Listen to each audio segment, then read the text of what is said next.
Okay. Akane, which side do you want to represent? The second one. Okay, you want to represent the second one. Then those of you that supported the Yes, first sir. one, who is representing you?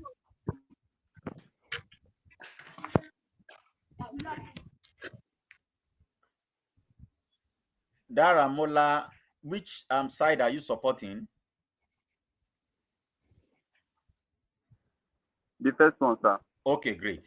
Now Daramola will be defending the first one, while Akane will be defending the second one. So Akane, let's hear you. Let's hear you, please. Can you defend your why is the second one Yes, the sir. strongest password? Yes, sir. From the look of the second password, you could see that there is no int.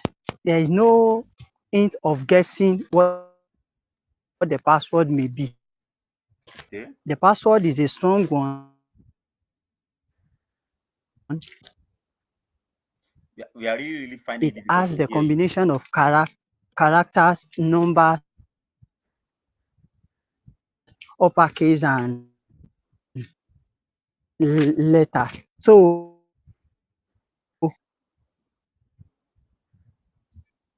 and it will not be easy to guess the password. Oh, can you hear me clearly? Can you hear me Yeah, clearly now? we can hear you. We can hear you. Hello? Yes, we are with you. We can hear Hello? you. Now, this is what I'm saying, sir. The reason why I support. Okay, sir. All right, sir. It was a strong password, combination of character, words, as in combination of words, numbers, and characters, as in letters, number, and other characters. Also, it is not easy to guess. If you look at it, you can guess like or what are the areas of this person. You one cannot guess the password, and it is a combination of both letter. Okay. Thank you, Akane, for that brilliant one. Even though the network really, really was cheating you, and uh, well, because of our time, I would have given another person the chance to defend that password. But we have to move on to yes, I am Daramola. Yes, defend the first one, please. All right, sir. So the password consists of at least 12 characters, Okay, and also with a combination of capital letters and small letters, and okay, also it contains um, numbers also, at least 5 numbers. okay. All right. You know, Yes, sir. as an instructor, I intentionally gave those three passwords to for you to be able to rack your for you to be able to rack your brain, because you see, as a security professional, you cannot be too careful. You cannot be too careful. You can only be not careful enough. All right. So now that you are giving your case, let's analyze these three passwords. But before we analyze, let me give you these five password policies. I don't know if you want to write it down. You can write it down. Five password policies that shows a strong password. Number one, minimum length of 12 characters. Minimum length of 12 characters. Number two, now I want to give you these five so that you now compare to the passwords I gave and look at which one is stronger. I mean, is the strongest. Number two, must include uppercase and lowercase. Must include uppercase and lowercase.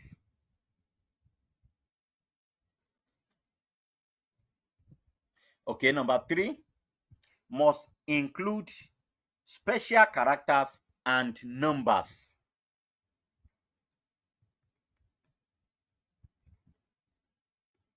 Must include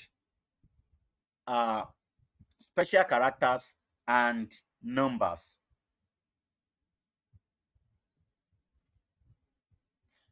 Number 4, must not contain a dictionary word.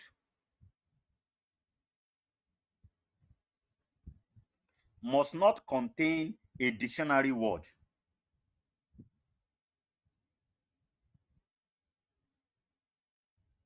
Must not contain a dictionary word.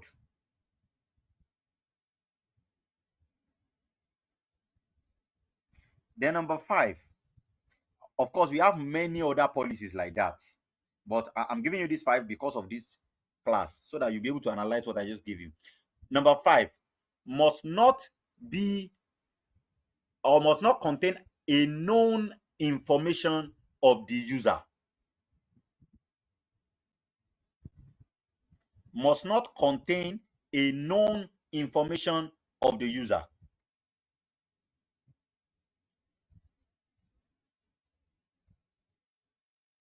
Must not contain a known information of the user.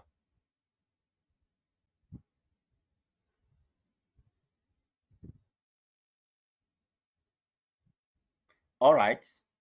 So,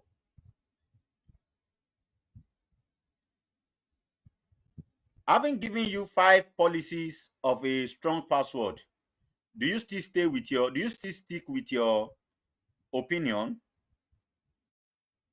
Okay, Remilekun, please speak quickly.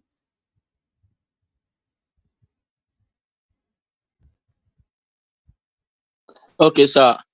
With a given policy, uh, I didn't stick with my opinion, but I rather choose number 3, the third one.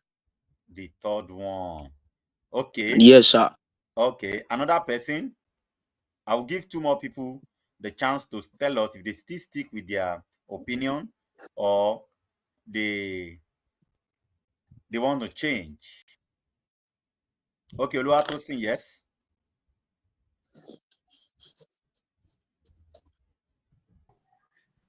Yes, Oluwatosin.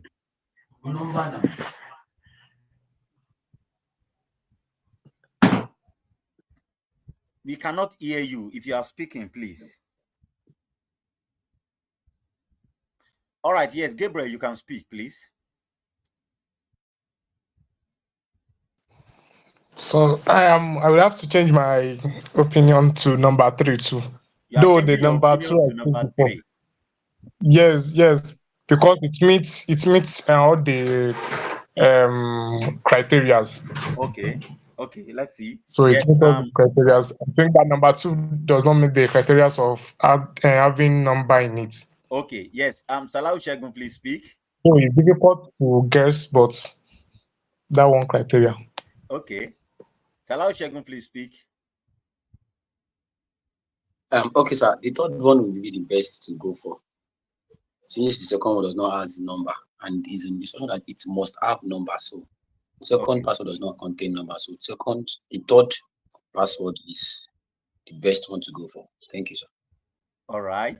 I said I'll give just 2 people, but yes, we have to move on. So for everybody that I'm unable to call, I see your ends, but we have to move on. We have a long way to go. Yes. Now, I intentionally, you see, that's how to be an instructor. For those of you that will be an instructor, I intentionally gave you that. I know every one of you will jump on that number 2. That was why I removed one of the policy. I removed the number.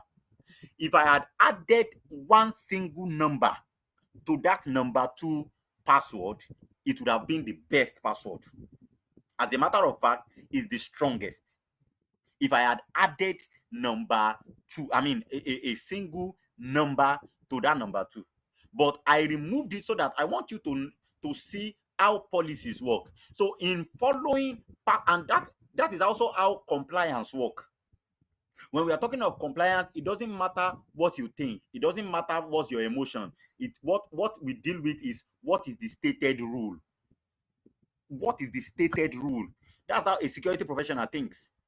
So in these three passwords now, let's analyze them one after the other. The first one says cyber secure. Even though it contains capital letter, contains small letter, contains special character, contains number, it is a dictionary word. And as long as it is that cyber secure is a dictionary word, it's a word that is known, so you can't use it. Then the second one, very strong, very, very strong, but it does not contain a number. As a matter of fact, if you are going to be using password, this second password is the best one to use, but just make sure it contains numbers. Now I will show you why you should work this way. I'm going to show you, because there are a whole lot of tools that can crack your password. Don't be deceived. There are a lot of tools. There's what we call brute forcing attack. You can see brute force attack on your screen.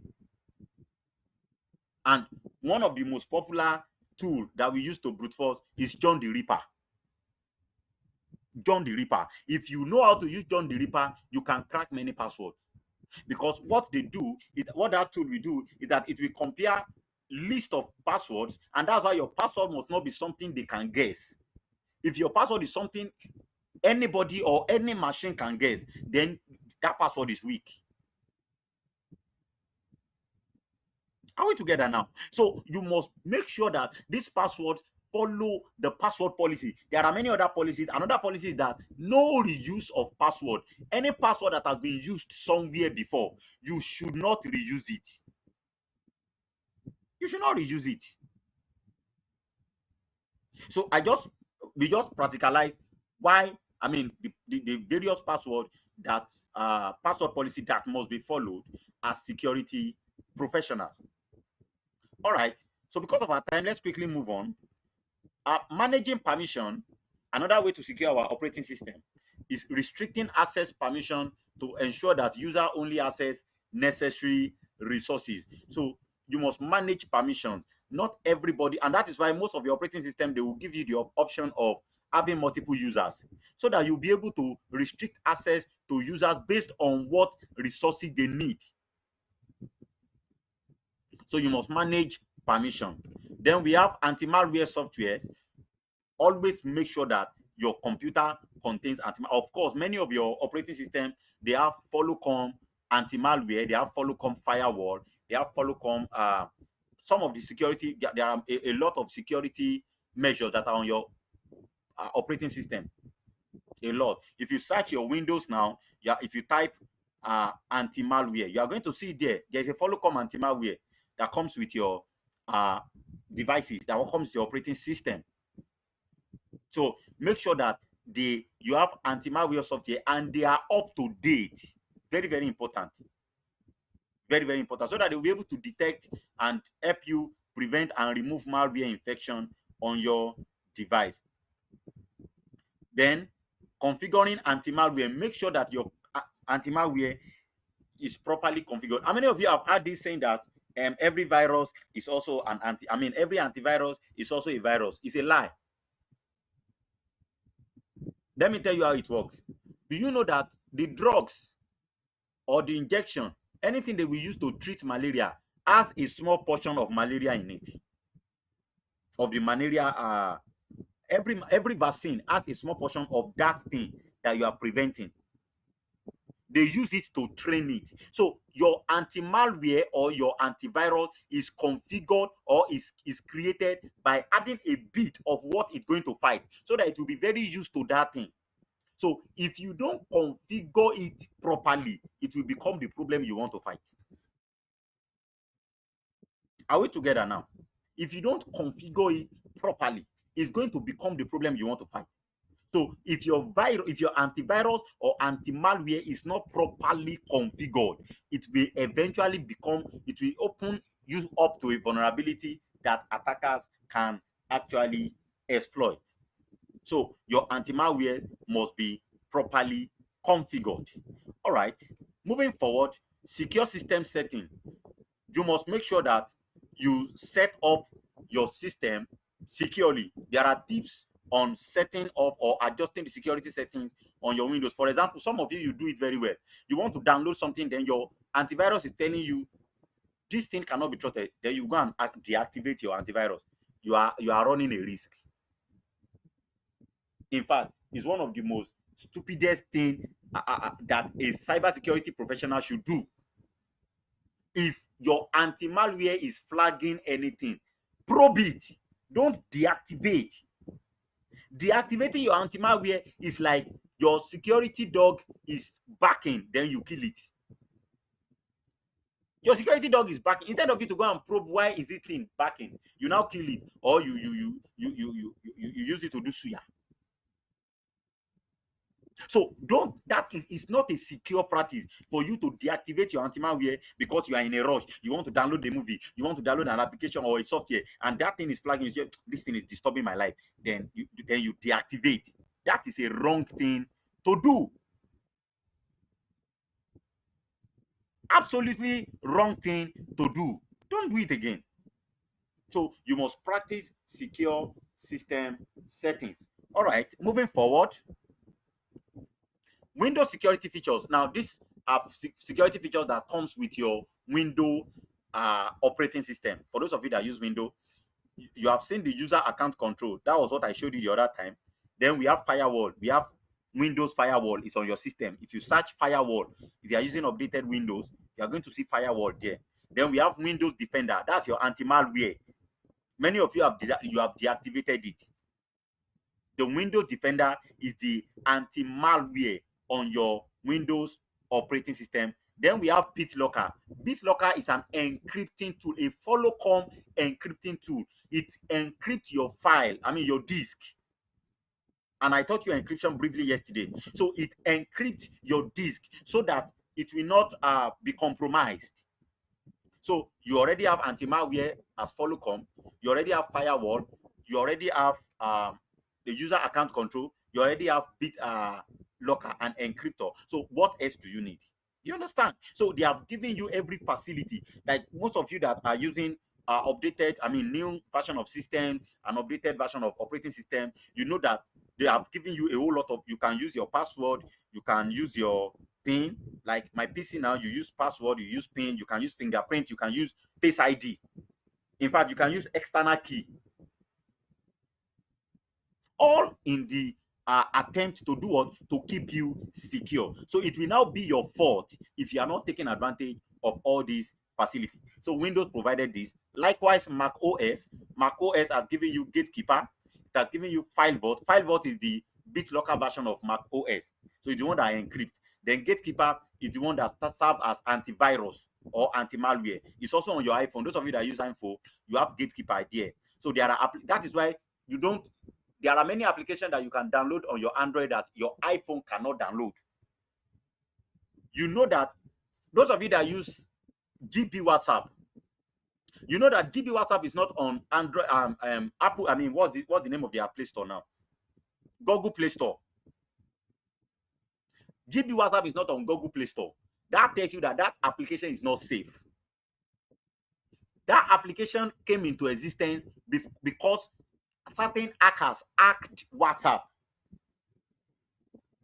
So if they can hack WhatsApp and they give you an application, that tells you, even WhatsApp that is verified, we are still scared because they are stealing our data. How much more the one that is not verified? That's why if you are using iPhone, and I must tell you this today, that if you are going to be a security professional, the best phone you can use is iPhone. And it's one of the most secured phone. That's one of the benefits of using an iPhone. Now, I'm not asking you to go and buy an iPhone, please. But I'm telling you that it's one of the advantages of iOS. Very secure. You see, this Gatekeeper is the one that will not allow you to download anything that is not on the Apple Store. So these are security features that are put in place for you to stay secure. So if you like, go and download your WhatsApp, download Apple GB WhatsApp, download whatever WhatsApp. As long as you are using iPhone or iOS or Mac OS, you can't download them on it because they are not verified. And for you to know, any application that Google cannot verify, Apple cannot verify, it tells you that they are doing something fishy. They are doing something fishy. So take note of that. So we have gatekeeper for macOS, we have file vault, we have system integrity protection. That's like your user account control on Windows. Then on Linux, we have your IP table firewall, we have your SC Linux or App Armor. Then we have your regular update and permission. Your IP table firewall is the firewall on your Linux environment. SC Linux or App Armor is the one that works your firewall like your firewall on your Linux environment. Now, how many of you have seen a Linux environment before? A Linux operating system. You have used Linux operating system before. Anybody, please? You have used Linux operating system before. Oh, nobody? Okay, so let's see. Maybe if time permits, after we are done with the practical we want to do, maybe I'll show you how Linux environment is. I have it on my virtual machine. So I'll show you how a Linux environment looks like. It's command line interface, CLI, meaning that instead of you clicking icons, you write command line. So if you want to download something, instead of you going to Mozilla Firefox and type download VLC or download a video, you would type command line, sudo apt install, then that's the command line to download. I mean to install an application. Say for example, you want to install Wireshark, sudo apt install Wireshark. That's the command line. So I'm teaching you this on the surface because you are going to encounter it later. Linux operating system is the most used system for security professional, and that is because it's uh, an open system operating system now. You understand? So you can use it the way you want, unlike Windows that is very, very rigid. All right. So that is that about Linux security system. So it has the IP table, the Selenium, the SE Linux, and the regular update and permission. All right. Moving forward, so we have the lab activity. Apply basic security configuration to protect the operating. So I'm going to give this as an assignment to all of you, not something you are going to submit now. It's not some you are not submitting it. Go to your operating system, search the 40. If you are using Windows, these are the things you are going to search for. Under Windows, search for Window Defender, activate it. BitLocker, activate it. Firewall, activate it. Then user account control is already activated automatically. Go and activate all these things. If you are using macOS, activate all these things, although Gatekeeper is already activated. And if you are using Linux, activate all the, make sure they are activated so that you can stay secure. All right. Then let's quickly look at why is it important to limit permissions and how does anti-malware help protect system? Two questions now. Who is going to answer? I mean, who are the people that want to answer? One person will answer why is it important to limit permission, and the other person will answer how malware help protect system. Yes, very quickly. Hand up, hand up. Yes, Gabriel, go ahead. Why is it important to limit permission? Or which one do you want to answer? Why is it important to limit permission? Okay, yes, go ahead. From my own understanding, I will say the more permission we give is the more vulnerability how the more we are vulnerable to attack. Okay, yes, great one, great one. That's a good one. The more permission you give, the more vulnerable you are because I mean you have a lot of things. Everybody will just have access to anything. You understand, and that will expose you to a whole lot of attack. All right. Then who want to answer how anti-malware help protect system?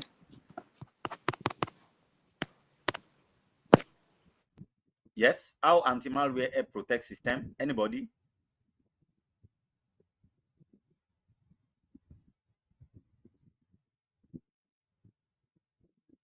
Yes, anybody, please. How does anti-malware help protect systems?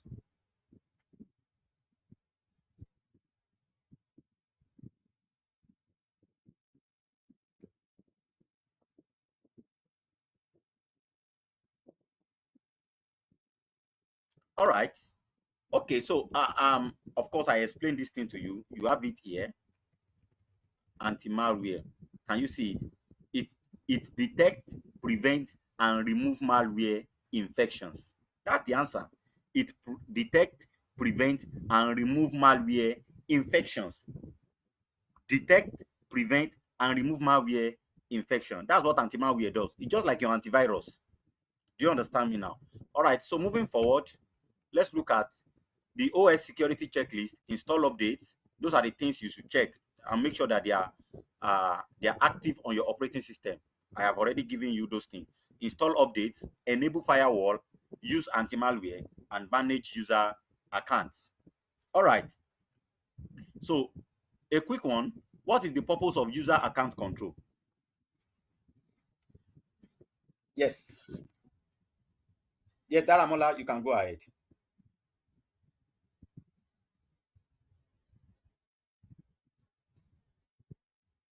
Daramola, please, you can speak. We can't hear you if you are speaking. All right, sir. So it's to prevent unauthorized change to the system. It prevents what? To prevent unauthorized changes to the system. Yes, it prevents unauthorized changes to the system. It prevents unauthorized changes. Prevents unauthorized changes. Yes. The second one, name 2 Linux security tools. Yes, anybody who want to try, just try. I can see one hand up. Let me see. Okay. Yes, Oluwatosin, please. You can go ahead. 2 Linux security tools. We have regular update and permission. Okay. Yes. Give me one more. We have Linux Apparamos firewall. You said Linux SE Linux Apparamon. SE Linux and App Armor. Don't get it wrong. Okay. Look at it here. SE Linux. Linux is the operating system. So SE Linux, then App Armor. Okay, sir. Thank you, sir. I've seen it. All right. So we have our answers to limit user permission and prevent unauthorized changes. Then we have IP table, we have SE Linux, we have Armor. Those are the Linux operating, Linux operating system security uh, measures that have been put in place. Okay. Now, do we have any question before I quickly want to show something practically, or let's just go to the practical. We can we can ask questions after the class, after the whole class. So I'll be sharing my screen now.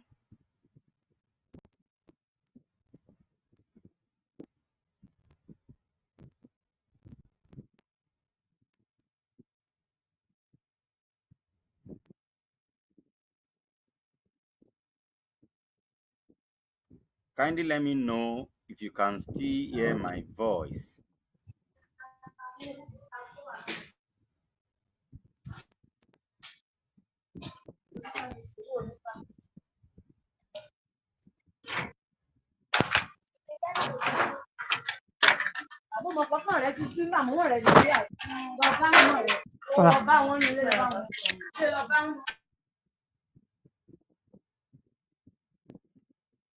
All right, so we have I want to show us something really quick. Hopefully we are able to get a few things done. Yes. Let me know when you can see my screen. You can see it now, sir. All right, thank you very much. So we want to check everything we have been doing. We want to check. I have taught you phishing. Yes or yes? Uh, Yes, sir. all right. So let's see now. You can all see my screen, right? So the first question is, you are going to look at this email very well. You are going to look at this email very, very well. And you are going to tell us if it's a phishing email or it's a safe email? Can you all see it very well?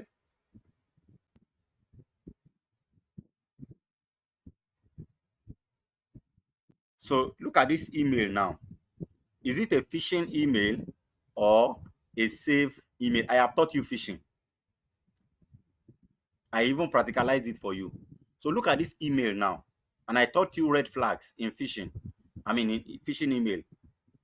Is this a phishing email or uh or a safe email? Yes, anybody?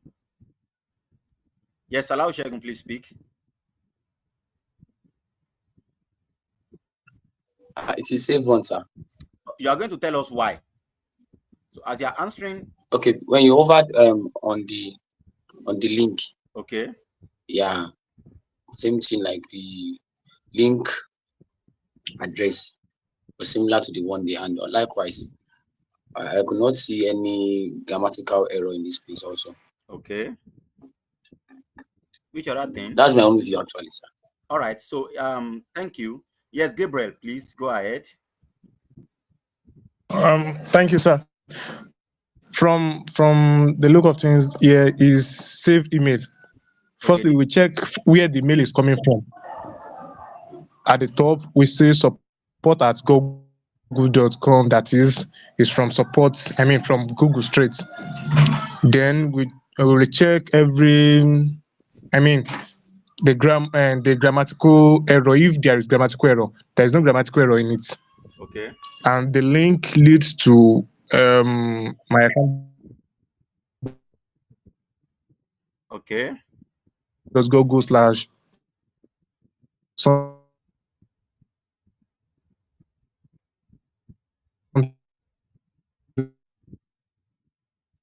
I think Gabriel is having issues with his network, but So I think we've gotten your it's point. saved email, sir.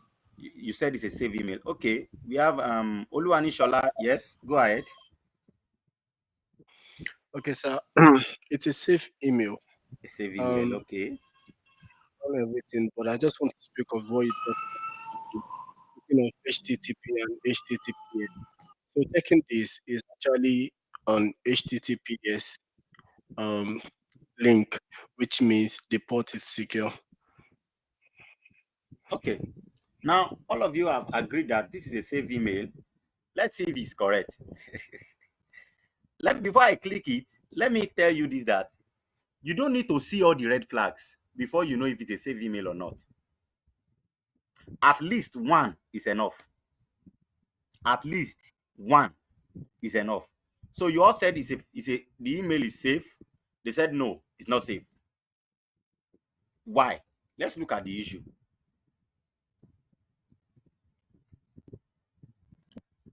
The link, this particular link I'm hovering on, can you see it?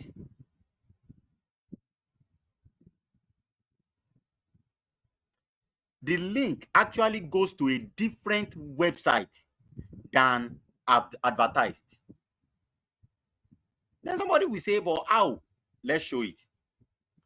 Now, emails are splitted into, I mean, email address is splitted into three. You have your mailbox. Like, for example, now, if your email is oluwatosin@gmail.com, that's the email address. Okay, let's use this one. Support@google.com. Support@google.com. This support is mailbox. Support is mailbox. Google is domain. That's the website that is hosting that email. Are we together now? Then we have the heart, which is a symbol that represents emails now. So it's a connection between this mailbox and the domain, the website. Now, when you look at this website, the website here is what? Who can tell us the website in this particular sender address that we have? Yes, what's the website there?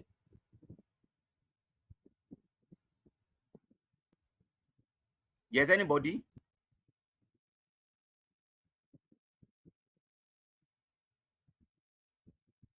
I just explained this thing. We have mailbox, we have the heart, then we have website. Yes, who want to tell us what the website is? Yes, Ajayi Gideon, please speak. Google.com. The website is google.com. So it is expected that any correspondent that is coming from, I mean, if you are going to click any link here, it must go to google.com. It must go to google.com. But when I hovered on this link, look at the website here. The website here is not google.com. The website here is myaccount.google.com. That's the website there. https :/myaccount.google.com is different from https :/google.com. You must pay attention to this thing. So this link is not leading you to google.com. It's leading you to another website entirely. So google.com is the website that you should go to. myaccount.google.com is the website you are going to. Different things.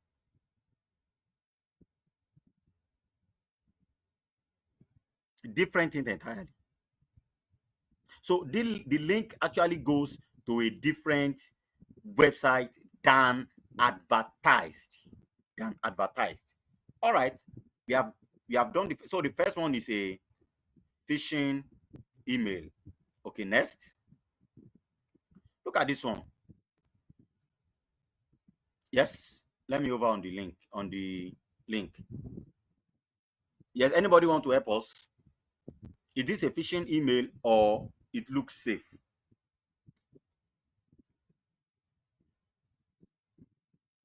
Come on, try. Don't feel somehow. I mean, it's a class. Just try.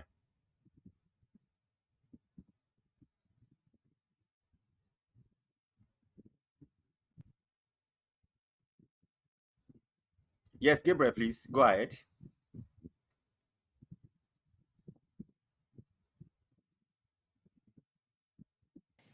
Sir, it's a phishing link, sir. Give us your reason. That was thing. That I mean, the where the link is taking us to is a shared hosting. I mean, is not for the bank.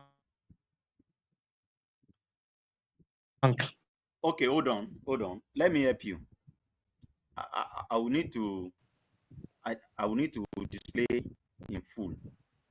Okay, look at there is an instruction. They said the address these emails usually come from is accounts at thebankinggroup.thm.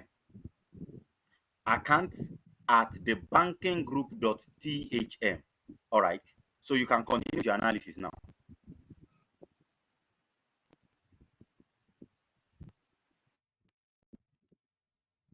Yes, anybody want to contribute something else?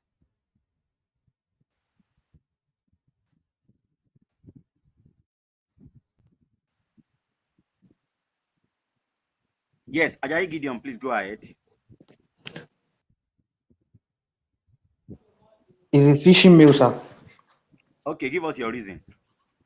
Because according to the instruction that is written above, it actually says the address these mails usually come from is account at thebankinggroup.com. Now, looking at the spelling of the banking group, Okay. it only contains one G. And then when you over the link, click here, I can see double G here, if I'm Okay. not mistaken. Yes, that's correct. That's correct. I see what you are saying there. That's correct. Now, what you have here, because of our time, this is a phishing email. Why? When you look at the link, I mean the actual they said this the address these emails usually come from is accounts at the banking group. Banking, BANKING, then group G. So there are double G. Now, but look at where this thing is coming from. Account team. accounts at the banking group, BANKIGRO, single G. That's your red flag. Can you see that? You need to attention to details is one of the characteristics of a good security professional. You must pay attention to details.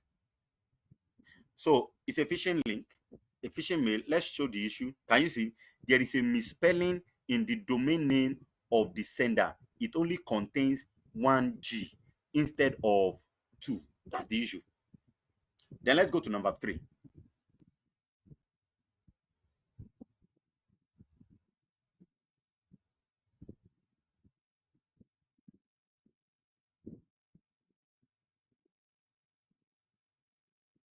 Um,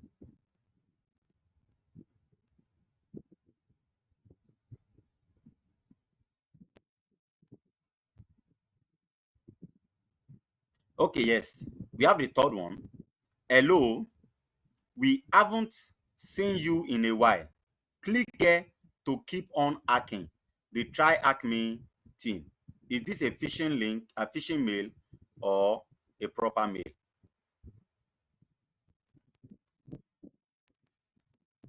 Yes. Give it a try. Give it a try. Give it a try. It's an interesting class.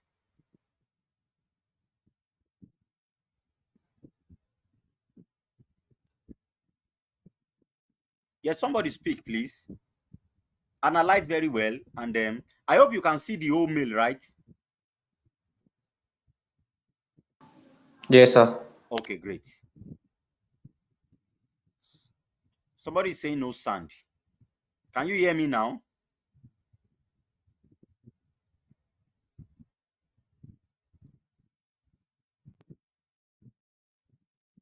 Okay, yes, Ajayi Gideon, you can go ahead. This is a correct email, sir. Okay, so can you prove it to us? Yeah, because checking at the please, sir, can you help me to over on the click here? Okay.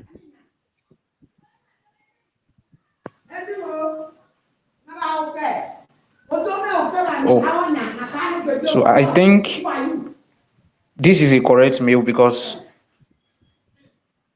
no, this is a phishing mail, sir. Okay. Because from the sender's mail, the link that is there is actually at tryacme support, but this link here does not include support. It only include tryacme.com, Mm. and even the extension is wrong. The extension. Okay, yeah. So we have THM, then we have .com. Okay. Yes, sir. So do we have any other person with something contrary? Let's see that.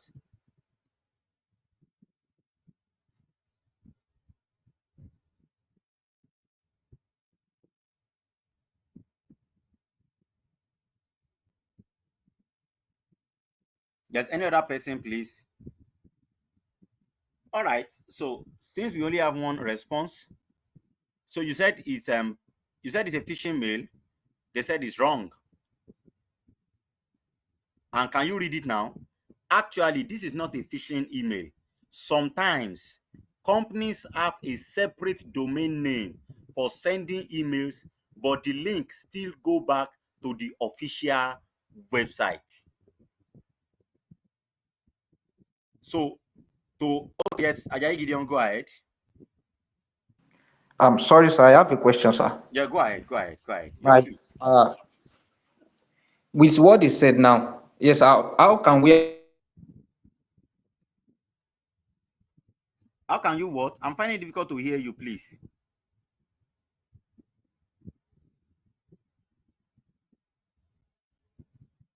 Can anybody hear him?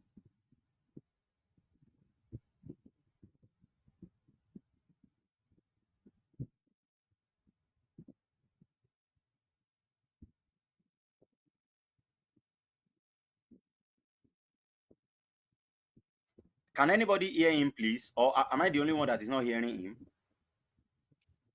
We are not hearing We him are at not all. hearing him at all. Okay, so We are not anybody? hearing him. All right. If we cannot can hear you hear him, me now, sir?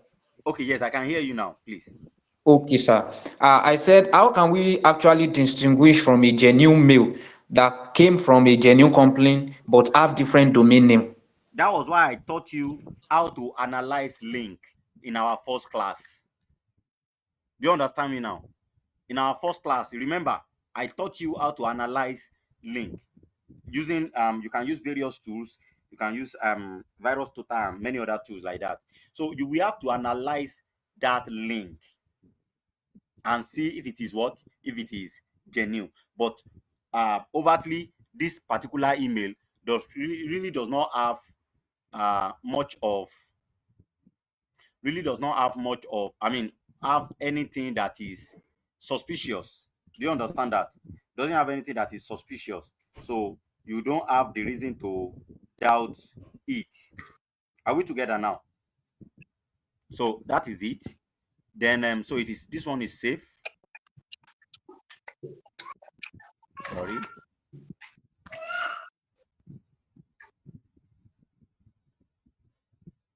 Okay. Now we are in number 4 now.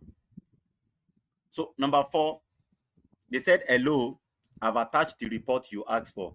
Please don't show anyone. Is this a phishing mail or not?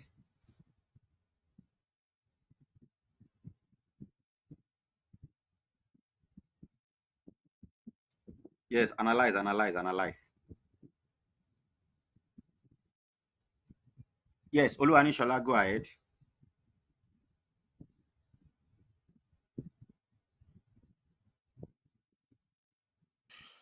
Okay, so this is phishing. Why? So I'm seeing a document. I'm not supposed to trust a document. Thank you. So I don't. Thank you. So That's the that word. A document, an unsolicited mail from a document, I mean, from anywhere, you should not trust it. You should not trust any attachment. You should not trust any attachment.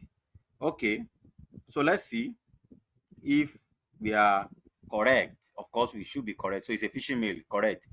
Can you see that? Don't trust PDF file attachments that are not from a trusted source or unexpected as they could contain malware. So that is that about phishing.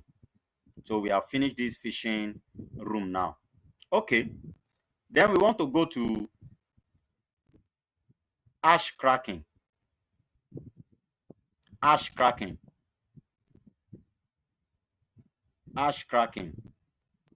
Now, I said I will show you how passwords have been cracked. Now, look at what we have here. You can see the name, the Great Hash Cracker. That's an hash cracker now.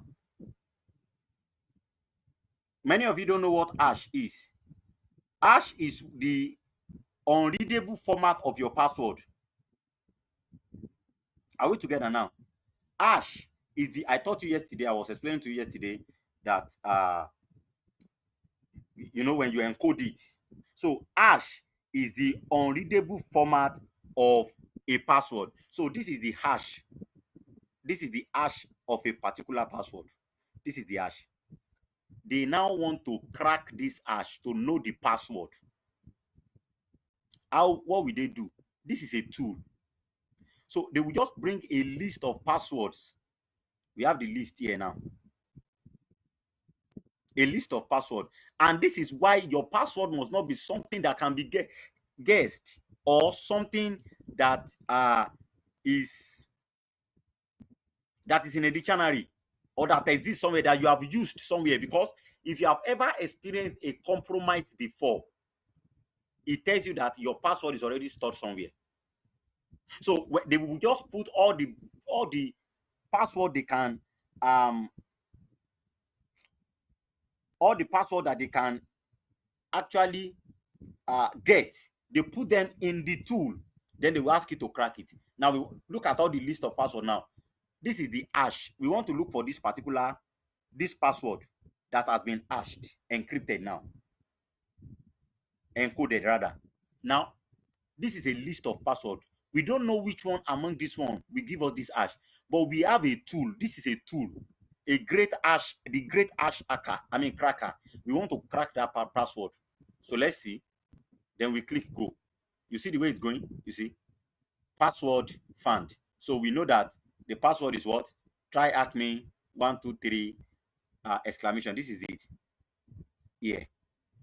Can you see what just happened now? This is how passwords are being brute forced. This is how they crack password. That's why your password must be very, very complicated. Very, very complex. Yes, Akane, you can speak. Yes, sir. I want to ask, how do we get the hash Yes, the hash is in order usually to be able to? available. Let me show you as an example now. When you are writing your password, you know that you will not see what you are writing. It will be giving you star star star star star, or maybe giving you dot dot dot dot dot. Are you with me now? That's how hash is also available. So anybody seeing you typing password can see those dot dot dot and hash and star star star. But in this case now, it is hash, and this hash is obtainable. There are tools that they use to obtain hash values. There are tools. There are tools. So once they are able to obtain the hash value, then they now begin to find a way to do what? To crack it. So the hash value is obtainable. It's very, very obtainable. But when your hash, when your password is new, not has never been used somewhere, very, very complex, follows all the policies, even when they get the hash, you know that they were able to get this password because they have a list of passwords. So if your password is not part of the list, they won't be able to crack it. Do we understand now? Is that clear? Yes, sir. All right, thank you. So let's look at this last practical before we go. Yes, this is for now. On your screen, yesterday I was teaching you uh VPN. I was teaching you HTTPS, and I was trying to explain the difference between HTTP and HTTPS. All right, so let's see very quickly. Now, this is the victim. You are sending something. You can see victim. The victim is the one sending something. Then we have the gateway where that thing is passing through. Then we have destination. That place where that thing is going. In between the victim and the destination, then the bad guy, the attacker, is there. Look at these controls now. Your VPN is switched off. Your HTTPS is switched off. Now, when your HTTPS is switched off, it means that you are using HTTP, which is the insecure version of the web protocol. Are we together here? I have explained this HTTP and HTTPS yesterday. I want to show you how it works now. So VPN is not active, HTTPS is not active, meaning that you are using, so when you are using any website, you are browsing any website that is HTTP without the S, this is what is happening to you. Let's send a request now. You are sending a request. And you know that when you browse, when you click on your browser and you type something, you send a request, when it displays something, you receive a response.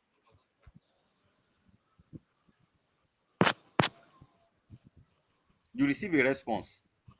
So you are going to see that, let's send the request now. Watch your screen very well. Watch your screen very well. We have sent the request. You can see the attacker is laughing. Can you see that?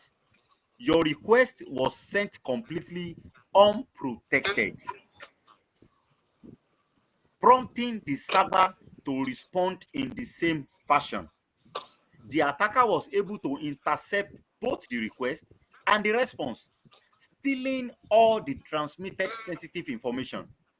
They may also have modified either the transmitted data to alter your request or the response from the server to change the information that you received. So sending requests or browsing using the HTTP expose you to attackers. Let's now switch on the HTTPS. HTTPS is switched on now. Let's send the request. Can you see? Browsing is secure.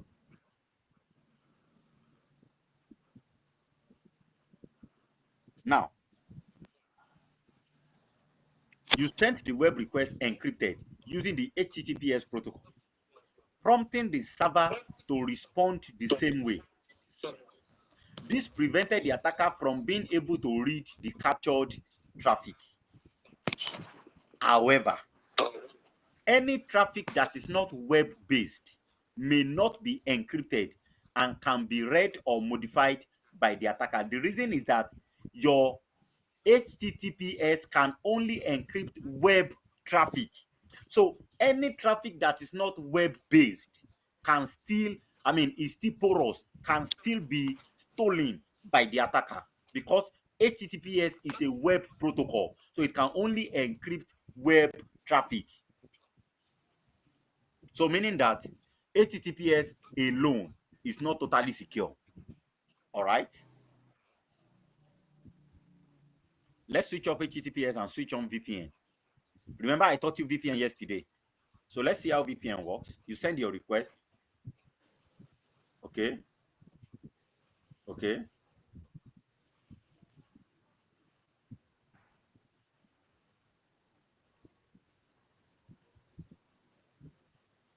Can you see? Your VPN encrypted all of the traffic entry. Remember yesterday I taught you tunneling and encryption. So immediately you apply VPN, your file is encrypted. So your VPN encrypted all of the traffic entering and leaving your computer, stopping the attacker from being able to read any sensitive information, even if intercepted. However, the web request you sent was still unencrypted, meaning that the VPN server could read. So you are protected from attacker now, but you are not protected from VPN. And if the attacker attacks the VPN, you will become unprotected. Let me take that again. The VPN has encrypted you, but the VPN can read your data because the data is unencrypted. So if an attacker now attack that VPN, meaning that the VPN is now compromised. So because the VPN can read your data, it means that any attacker that is able to attack that VPN successfully can read your file. So it is not totally still safe. Now let's switch on the two. We switch on the VPN, we switch on the HTTPS. Then we send a request.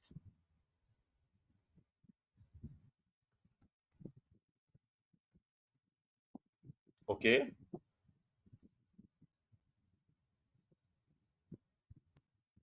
Can you see that? So it says you sent the web request. Kindly give me a minute, please.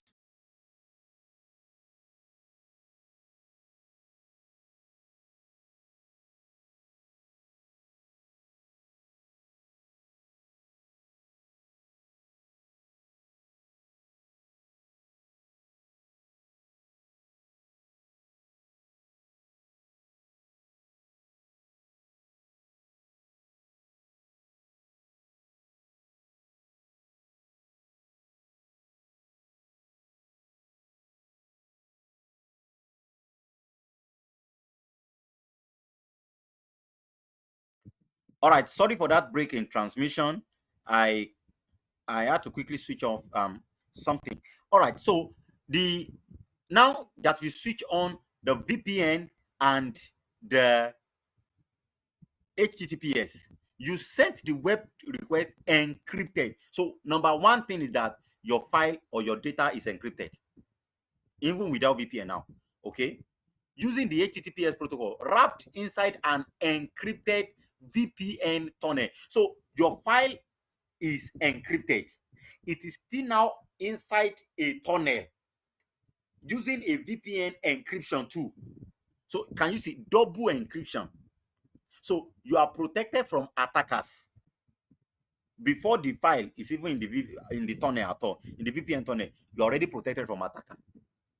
But now that it's in the VPN, it is still protected. So even if an attacker compromise the VPN and have access to that tunnel, your file is still intact. So even If the VPN, you know that you are in a tunnel, the data is in a tunnel. That data that is in a tunnel is encrypted. Let's now say the VPN is compromised one way or the other, you are still safe because your data is originally encrypted with HTTPS. Do you understand now? All right, Salau Shegun, you can speak, please.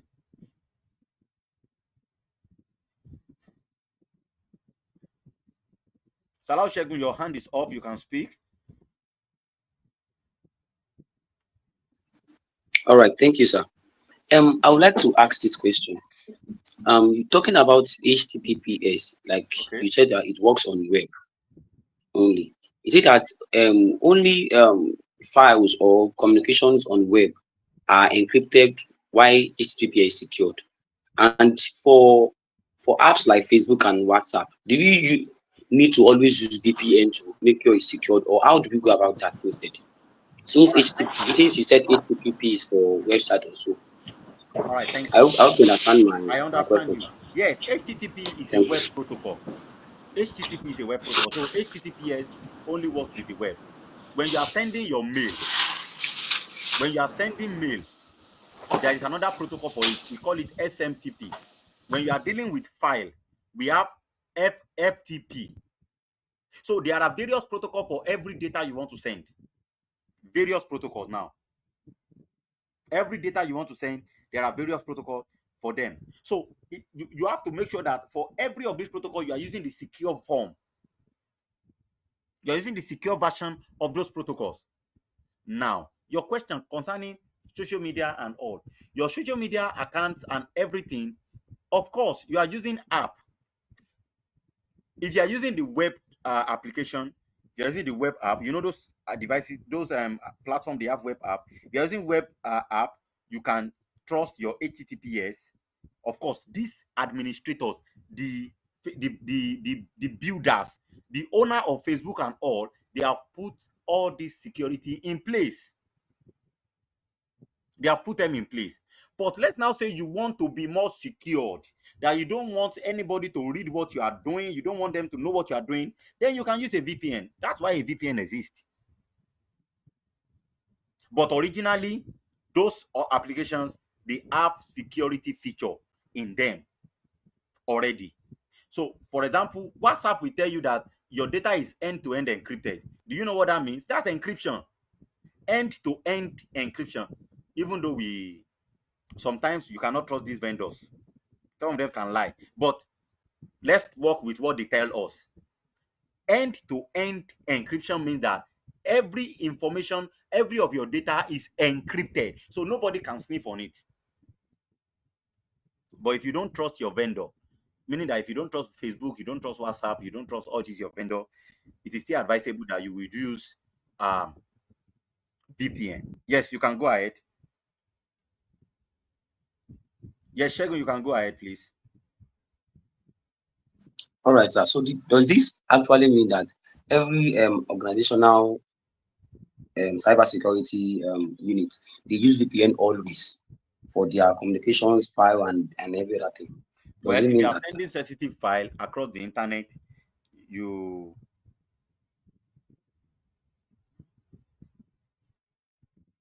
uh you are you with me now? If you are actually sending sensitive file, if you are sending sensitive files now, most organizations use, and you know I told you that VPN organization, they are a publicly available VPN, but organizations actually have their own virtual private network.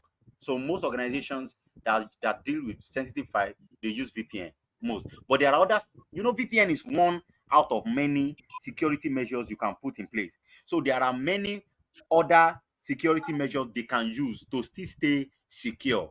Do you understand? They can encrypt their file even without VPN. Encryption is available generally now. You understand? So they can encrypt their file without VPN, but most of them also use VPN. Do we understand?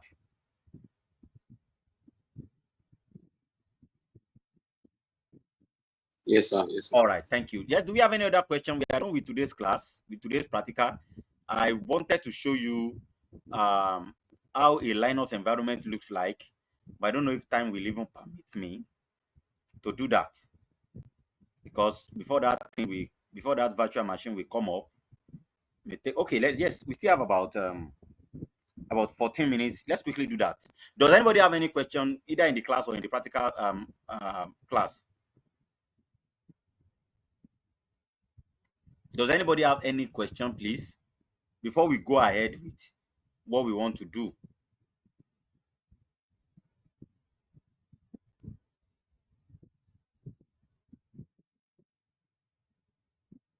All right. So since there are no questions, let me quickly show you how a Linux environment looks like, because I know many of you have not seen Linux environment before. So I'll be sharing my screen again. Please, immediately you see my screen, let me know if you can hear my voice. So can you hear my voice, please? Yes, sir. We Yes, can hear sir. your point. All right, thank you. Yes, So sir. I'll be launching my virtual machine now. Um,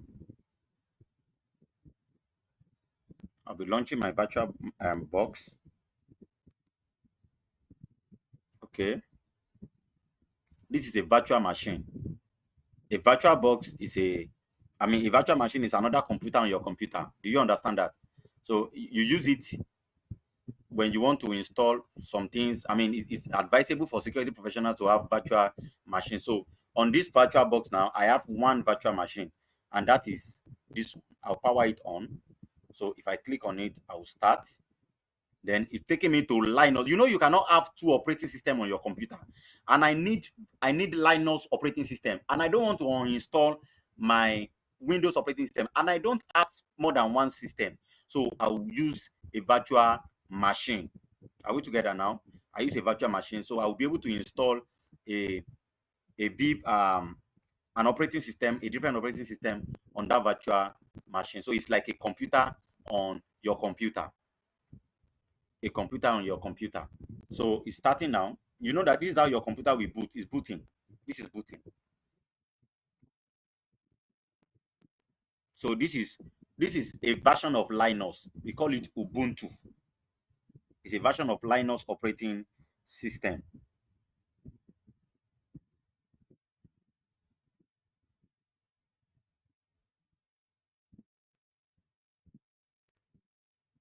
Okay, it's taking a bit of time. Um,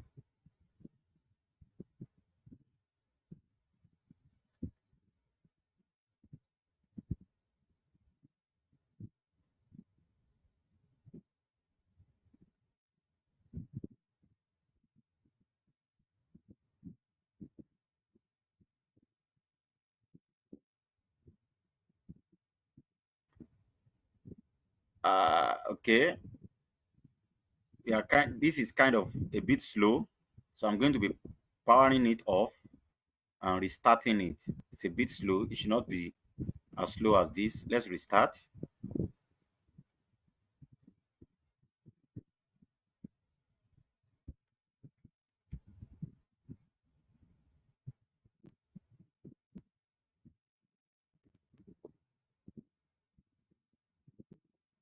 Okay, it's coming up. Ubuntu is coming up now.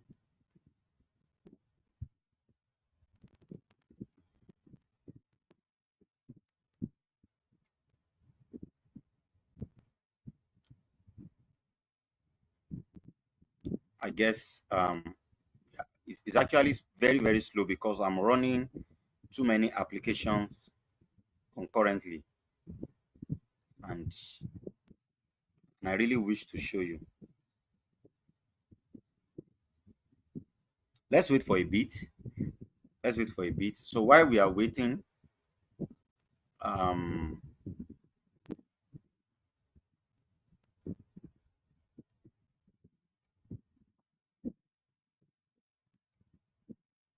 so you are going to be having your assignment. You'll be having your assignment tomorrow morning or tonight. It will be sent tomorrow morning or tonight. So please collaborate well. Many people that did not submit the assignment, the first assignment, is going to really affect their grading. That's the thing. We have only 4 weeks. So if you miss one out of 4 assignments, you know that it's going to affect your grade.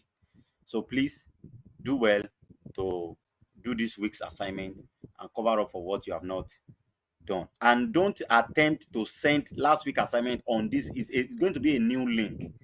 So don't do it, please. Don't do it. Okay, Ubuntu is not coming up again. We'll still have to stop it and we'll restart again.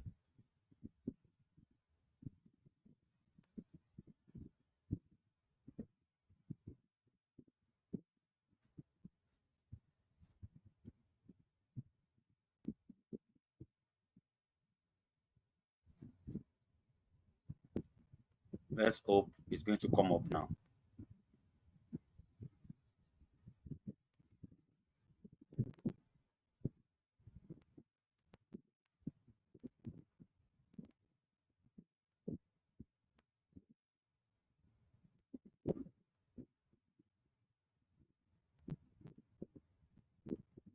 All right, so it has come up. Okay, it has come up. Now the issue now is I pray I'm able to remember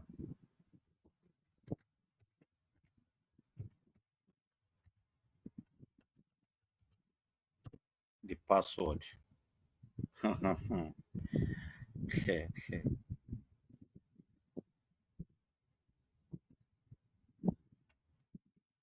see.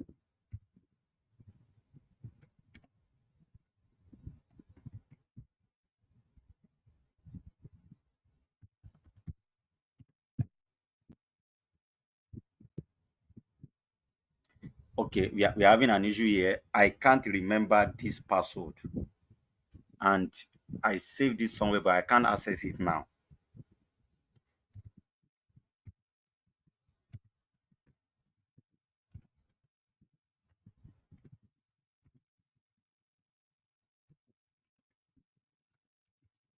I mean,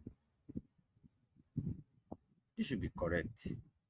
Oh, all right. Unfortunately, I won't be able to show you because I can't remember this password. And because this is Ubuntu, this is Linux, there is